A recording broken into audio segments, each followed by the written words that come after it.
রাসূল বের হলেন, একটু পরে দেখলেন সিদ্দিক আকবর বের হয়ে গেল।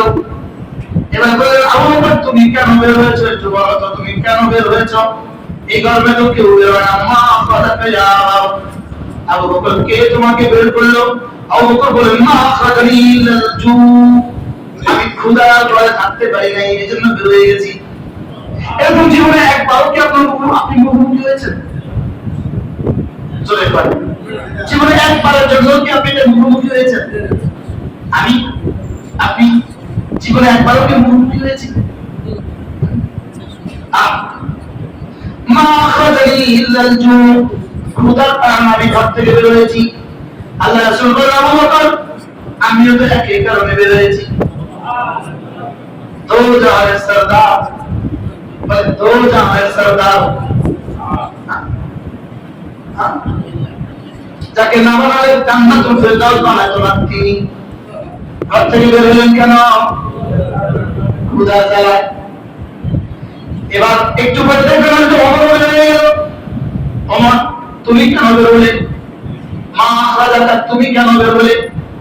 মা খালাকানি ইল্লাল জু, ইয়া রাসূলুল্লাহ আমাকে ক্ষুধা আমাকে বের করেছে, ঘরে আর থাকতে পারি না।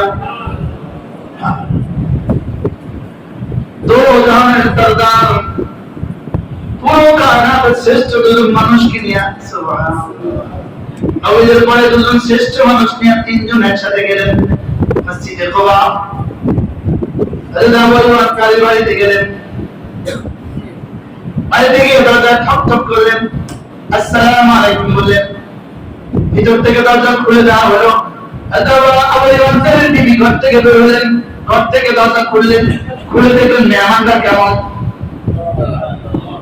মেহমানানি বাফি বাবিল ফকির, দো জাহানের সরদার মেহমান। আচ্ছা খুশিটা কেমন? তাড়াতাড়ি বসতে দিলেন। আবু আনসারী খেতে কাজ করছেন, নিজের বাগানে কাজ করছেন। ছুটি গিয়ে বললেন ঘরে তো মেহমান, মেহমানরা কেমন?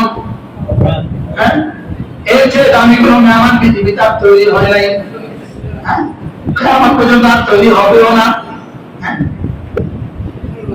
আবু আনসারী নিজেই খেজুর গাছ থেকে কাঁচা পাকা খেজুরের এক থোকা নিয়ে চলে আসলেন, আইনায় পেশ করলেন সামনে।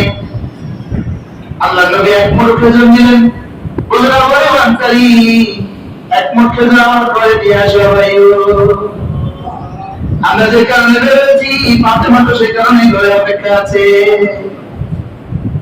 আয়েশা তো সে কারণে ঘরে আছে। আবু আইয়ুব কি ভাই? এবার রাসূল কখনো কাঁচাটা খাচ্ছেন, কখনো পাকাটা খাচ্ছেন। আর ওই দৃশ্য জানে কেমন ছিল। সিদ্দিক আকবরও খাচ্ছেন, হযরত ওমরও খাচ্ছেন, আর রাসূল লম্বা লম্বা নিঃশ্বাস ফেলছেন, লম্বা লম্বা শ্বাস ফেলছেন। আর ওমর বলে, ইয়া রাসূলুল্লাহ খিদা তার না ঘরে টিকতে না পেরে ঘর থেকে বেরিয়ে আসলাম, আবু আনসারী বাড়িতে এসে পাকা খেজুর তো পেলাম, এছাড়া আর কি। আল্লাহ রাসূল বলেন, ওমর এই 2 দিন ধরে তুমি কি ঠান্ডা ঠান্ডা বাতাস আর ঠান্ডা ঠান্ডা পানিও কি খাও নাই? সুম্মা লাতুসআলুন্না ইয়াওমাইদিন আনিন নাঈম, তোমাকে জিজ্ঞেস করা হবে, সুম্মা লাতুসআলুন্না ইয়াওমাইদিন আনিন নাঈম, তোমাকে ঠান্ডা ঠান্ডা বাতাসের কথাও জিজ্ঞেস করা হবে, পানির কথাও জিজ্ঞেস করা হবে। ওয়া কালিলুম মিন ইবাদিয়াশ শাকুর।